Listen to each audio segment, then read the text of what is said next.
Hi friends, ఈరోజు అయితే గరికపాటి గారి ప్రవచనాలు విన్నాను.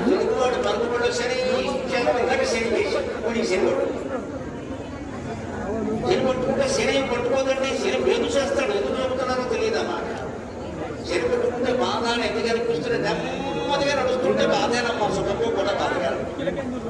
మనం వేగంగా పనులు పెడుతున్నామా, వెనకాల వాళ్ళు నెమ్మదిగా అడుగులు అడిగేసుకుంటున్నారు. ఏంటి శని అంటారంట, వెళ్ళాలి కదా. ఇప్పుడు నెమ్మదిగా నడవడం తప్పితే ఆవిడ చేసిన దోషం ఏం లేదు. కానీ అంత నెమ్మదిగా నడిస్తే పని అవ్వదు. అది ఆ శనిగ్రహం అలాగే నడుస్తాడు. భూమికి సూర్యుడు చుట్టూ తిరగడానికి సంవత్సరం పడితే శనిగ్రహానికి 10 ఏళ్ళు పడుతుంది. అందుకని దాన్ని మందగ్రహం అన్నారు.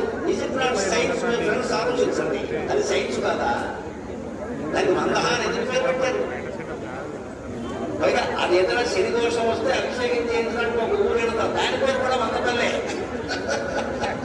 అది తూర్పుగోదావరి జిల్లాలో ఉంది, మందపల్లి దగ్గర. ఏ రోజు మహాత్మాకి దాని పేరు మందపల్లి. వీళ్ళని చూస్తే అర్థమైపోతుంది, సైన్స్ అది, ఇది నమ్మకం కాదు. అందుకని ఈ వరుసలో ఉన్నాయి కదా, మందామరేఢ్య గోపుత్ర సూర్య శుక్ర బుధేందవగ అని సూర్య సిద్ధాంతం అనే గ్రంథంలో ఎప్పుడో భాస్కరాచార్యులు రాశాడు అన్నమాట. కొన్ని వేల ఏళ్ల క్రితం ఈ గిరియులు గోపర్ణికస్సులు ఇంకా పుట్టకుండా వేరే వేరే జన్మల్లో స్వర్గాల్లోనూ నరకాల్లోనూ పని